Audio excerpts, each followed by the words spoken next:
Right, we are 67 Hail Hail. We're here with the live match reaction. Celtic 6, Livingston 0. Is it any coincidence that the sun is shining on this beautiful April spring afternoon and Celtic have hit the goal trail? Forgive us, but we're going to milk this for everything it's worth because we have had a fair lot of horror live match reactions to do this season. Euan, this is your first ever live match reaction, I believe. Maybe you should stick around more often because when you're on, Celtic seem to fancy playing. Question to you, was that our best performance of the season? I think it's probably the most well-rounded. I think probably the best game was the Lille win back in December. But in terms of just blowing the opposition away, especially opposition we've had such problems with this season, 2 draws and a team that looked really difficult to break down. But it turns out if you have wingers as good as Elyounoussi and Forrest working either side, then you're golden. So that was really entertaining, wasn't it? Yeah, it was a glimpse into what we've got to look forward to in the future, I think. And obviously things are so much better when the sun is shining. But Celtic performed well today and it reminded you of how good Celtic can be. But I think equally it was a reminder that a lot of the players that starred today aren't going to be around forever. They aren't going to be around next season, some of them. Odsonne Edouard, Scott Brown, Mohamed Elyounoussi, Christopher Ajer. All players that put in big contributions today, and they're probably not going to be around next season. So it was a bit of a double-edged sword for me this afternoon. It's hard to be negative at all because it was a brilliant display. The thing I found most interesting about it was that it didn't actually start out brilliantly. I thought we were quite slow at the start. We seemed to get that first goal, and then the floodgates opened a little bit, certainly in the second half. I don't think Livy were their usual astute defensive selves, but I'm not going to take anything away from Celtic. Was that a team for you that was playing with the pressure off today? If anything, no. I think a lot of the players were trying to prove themselves for team selection against Rangers. I think there were a lot of players there who just felt really, they felt confident and they felt, maybe there was an element of pressure off, certainly, but I still think a lot of the players there had to prove themselves. Especially against Livingston, who, as I said, have been a team that a lot of these players have had difficulties against. No, I wouldn't say pressure off. If anything, I'd say, there's a lot at stake for the next few games. Obviously, the Scottish Cup's still massive, so no, not pressure off. But it did feel like vintage Celtic, didn't it? I felt like, I don't know, it reminded me of a game I went to at Tannadice. It was Martin O'Neill's team, and I think we beat them 5-1 or something. You're showing your age now. I'm showing my age, yeah. People will be asking for a birth certificate now, but just really amazing. Just wide play, just constant attacking after the first goal. Just excellent play in the middle, barely giving the ball away. I think Elyounoussi ended up with 95% pass completion, which is ridiculous. It was brilliant. And don't list players that are going to leave Celtic, Hamish. Don't do that to me. I can't handle that. Well, I'm just getting told off by Anthony as well. He's asking where are all of these players going. Well, I would suggest that Odsonne Edouard is going to leave the club. I would be surprised if Christopher Ajer was still here next season, possibly if we get a good manager and he could change that. And who's the other one? Elyounoussi. We're going to have a big debate about Elyounoussi in a wee minute because he's probably the biggest talking point from today with regards to what happened on the pitch. I just hope that John Kennedy is staying far away from any showers at at Celtic Park, because if Peter Lawwell is firing about there, I would be a bit concerned about any rash decisions after a 6-0 win. If I'm asking you, who was your top performer today? Who's at the top of your list of great Celtic performers today? Obviously we're going to talk about Elyounoussi, but I thought Chris Ajer was outstanding. I thought, Livingston, obviously, they barely got a sniff. I know a lot of people hate stats and heat maps and all that kind of thing, but I had a quick look just before we were on. Livy were barely in our half. And that's because Ajer was leading the line. It was so aggressive, so forward in the pressing. He set up a goal. He just looked so assured. It sort of reminded you of when kind of Virgil van Dijk was at his best for us. It just made it look so easy. And didn't really step out of second gear, but I thought it was fantastic, especially from a leadership point of view. Him and Welsh were great. I know it's probably the most boring thing in the world to win 6-0 and talk about how good the centre-backs were, but it's just who I am, I'm afraid.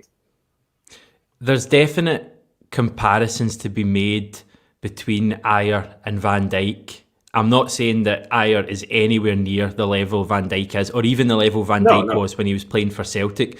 But the way they stride out from the back with that poise and power, and the way Ajer did for the 5th goal was very Van Dijk-like.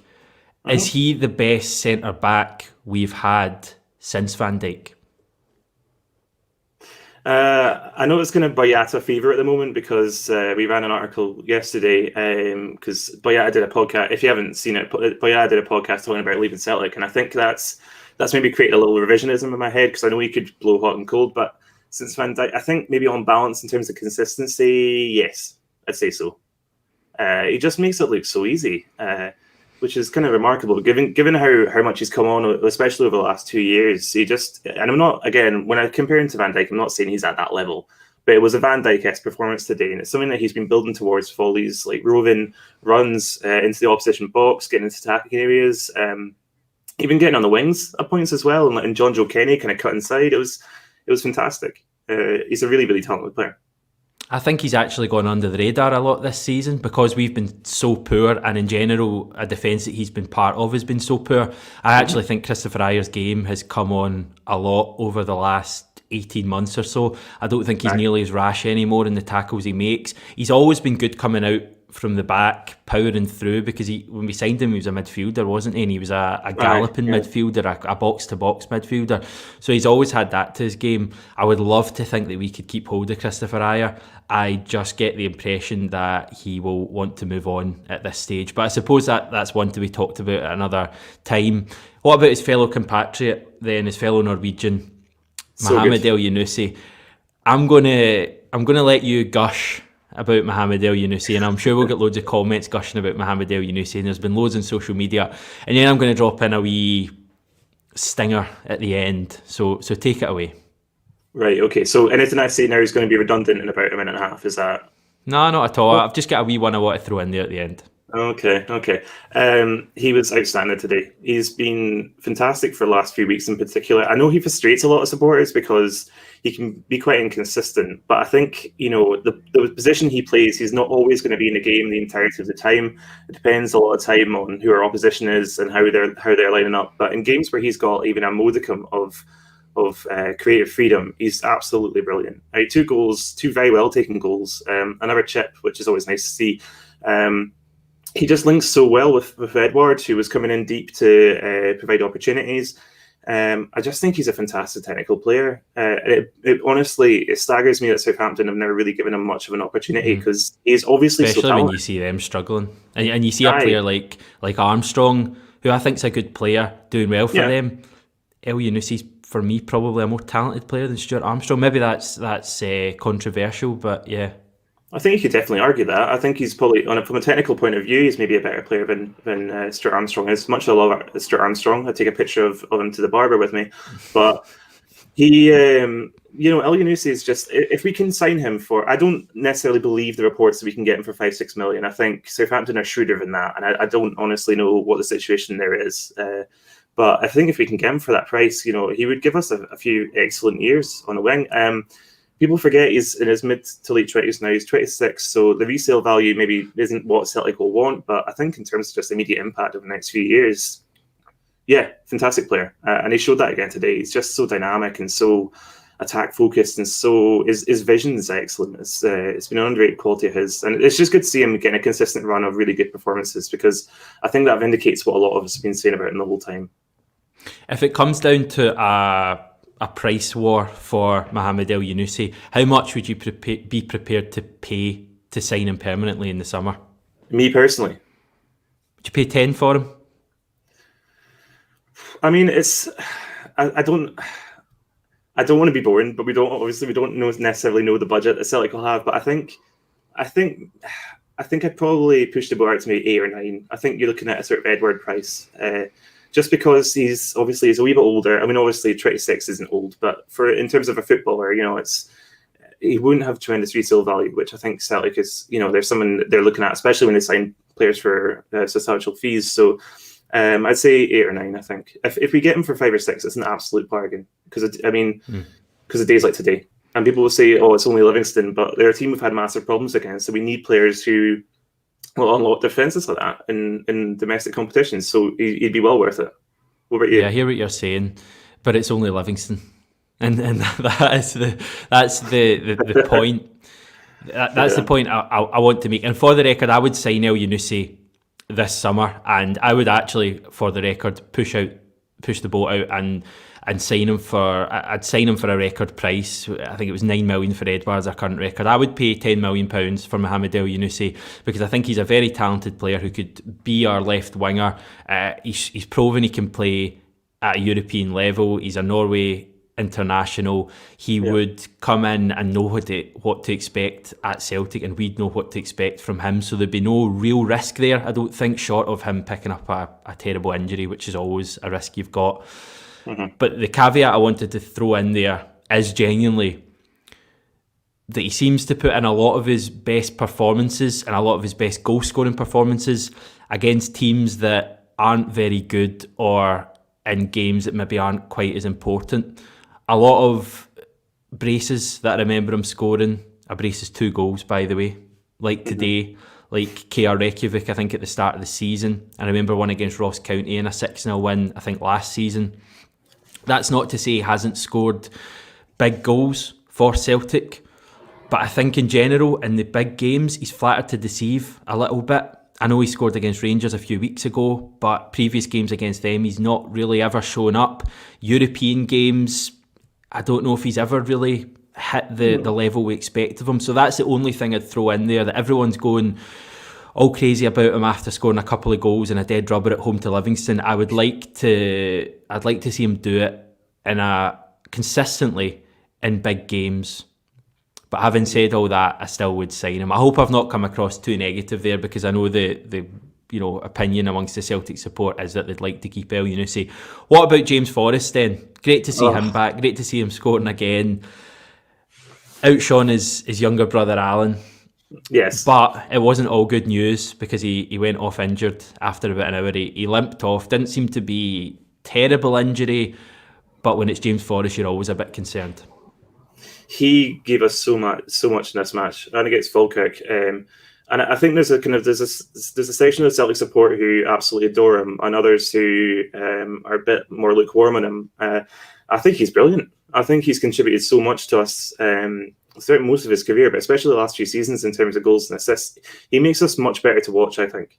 And it's a massive concern if he's not available for next week, because I think he could be the key against Rangers. I think what we've lacked is real width in the Glasgow derbies. We've missed, everything's kind of come through the middle, and it's been quite forced. Whereas Forrest kind of opens up so much, he drags defenders out with him out of position. Yeah. And those are things we've missed. And it's easy I know it's easy when a player's injured long term to go, oh well, it could all be so different. I think we pick up at least 6-9 points maybe with James Forrest fit. That's the question there on screen. What do you think of that from Uwe, Polly? I'm not saying, and I'm not going to risk myself getting clipped for Twitter and that saying he would have won us a title. I don't think that, but equally, I do think we'd be at least a couple of wins better, because we've just looked so kind of pedestrian in games like Livingston and games like St Mirren. That kind of opposition, we've either squeaked by or been disappointed. And I think James Forrest just gives us so many more options kind of going forward. And you could see the freedom that everyone else was playing with, knowing that he was there. David Turnbull was getting into different kind of areas of space. Christie towards the end. Obviously Forrest was off by then, but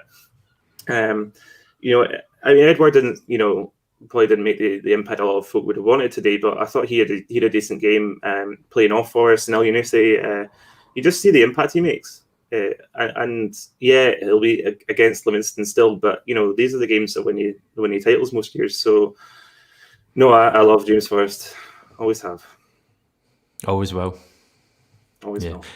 I'm a big fan of him as well, I must say. I really like James Forrest. I've never really understood some of the criticism he gets. I don't know exactly where it comes from. It's possibly stuff from the best part of a decade ago, the baggage that people still want to cling on to. I think James Forrest, during this great run we've had, not including this season, over the last 5 years or so, he's been probably one of the top 3 players for us, consistently scoring 18, 20 goals every season. I mean, that's a lot of goals for a winger.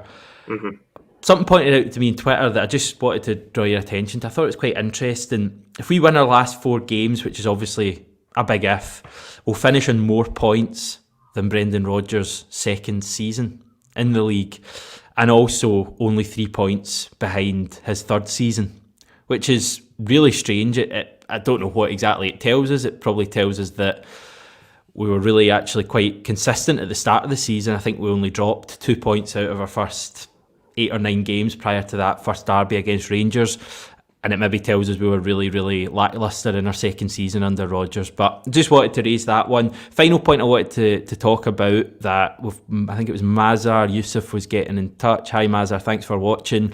What do we make of Celtic TV pundits openly talking about Eddie Howe? Now I must admit, I was enjoying the Rays earlier on and I missed this conversation.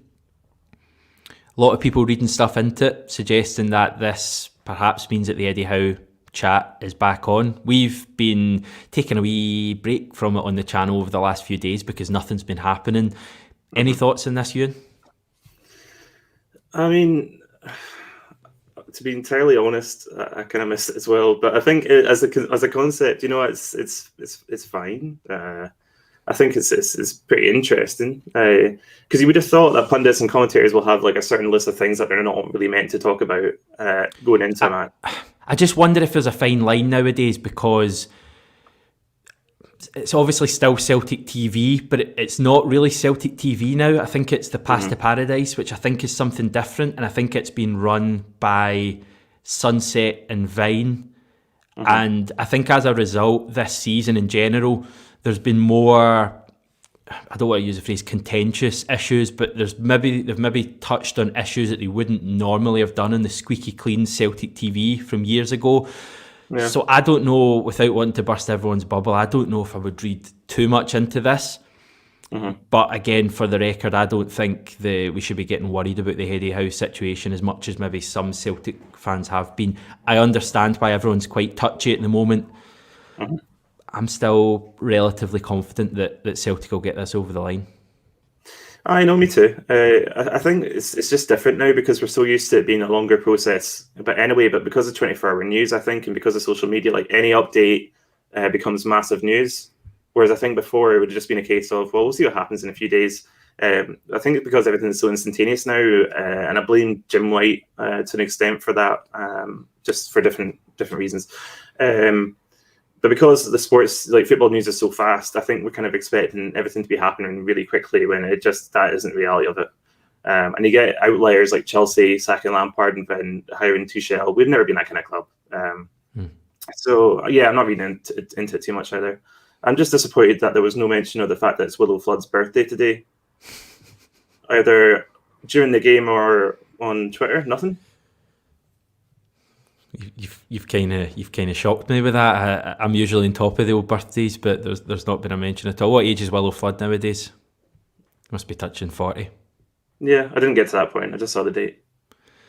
Fascinating. Well, they've got 7 hours left to rectify that, Euan. I'm sure the club haven't forgot how to do birthdays, so we'll have to keep an eye on that. But thanks for keeping an eye on the game for us today, and thanks for chatting to me. Thanks everyone else for tuning in to this video. Remember, if you've not yet subscribed to the channel, as I always say, we really would appreciate you doing that. We've got another video coming out tomorrow where I take a look at the Europa League and the changing format of the Europa League ahead of next season. It's coming down from 48 teams to 32 teams.